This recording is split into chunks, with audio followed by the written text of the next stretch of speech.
cost efficient, but the most effective mixture in the future. So let's take the F-22. The F-22 is most needed, and the sole mission, why it's really required, is for double and triple digit surface-to-air missiles with the respective phased array radars. You can make this F-22 all aspects stealthy. Now an F-35 is just as stealthy, just about as stealthy face on. But the F-22, if you hit it from the sides, it's as invisible as though it's from the front. So how many do you need? When you walk through the scenarios numerous times in the modeling and sees what needs to be done, well, there's really just one likely scenario. It's in the Western Pacific with an island off its coast. There is another country called Russia that maybe 50 to 100 years from now, it will come from behind its veil of tears and once again might be able to afford some sort of military. It's very good technologically, and as it develops the second reason we want the F-22, not just the fourth generation advanced fighters, but potentially something they've been working on without success since the mid-80s, which is the fifth generation aircraft, the T-50, we're now told will fly, I think it's the summertime of 2009. And so you have this sandwich. The fifth generation aircraft potentially, or the fourth generation advanced aircraft. And down here you've got the surface-to-air missile. You can run that scenario, including with the approximately 64 triple-digit SAMs, sites that the nation already has, and run it, and run it, and run it. You don't get close to needing 187 F-22s. So why do we need them? We do need them for that scenario. They're the first onslaught. They go through. They create corridors. But mind you, Block 1 and Block 2 of the F-22 cannot shoot the JDAM missile air to ground to take out that site unless it gets the targeting off another platform. Who's flying in with the F-22?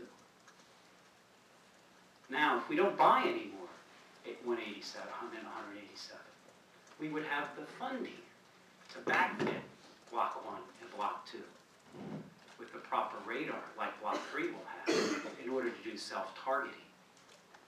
And then you might have a platform that truly can go in by itself, and not just penetrate, but actually take out a target. But you need the funding for that. So you look at the JSF, great aircraft. 2,500 we're going to procure. Sounds like enough. And so the scenarios that we walk through, so I wasn't an ideologue about it, and parts of this platform are built in my district that I mentioned. You walk through the scenarios and you say, whoa, as long as you put a jammer with it, it does mighty fine. It becomes almost as invisible because you're taking the signal from the triple-digit SAM radar and squeezing it down. So once you have the F-22 go through and create some corridors, then the F-18, F-35, along with a jammer, which the Air Force has abdicated its responsibility for by not following up on the agreement with the Navy years ago of having a long-range standoff jammer on the B-52. And EA-6Bs are going to disappear in 2012, except for the Marine Corps, which is why they're going to hold on to it. But the whole concept was, you've got a platform, put on the long-range jammer, jam that, set the radar down, and then the JSF is more than sufficient for the same threat as the second, the third, and the fourth wave. So to my mind is, I understand all the arguments about how wonderful this aircraft is, as I do about the VID00019 and the FCS and walking through.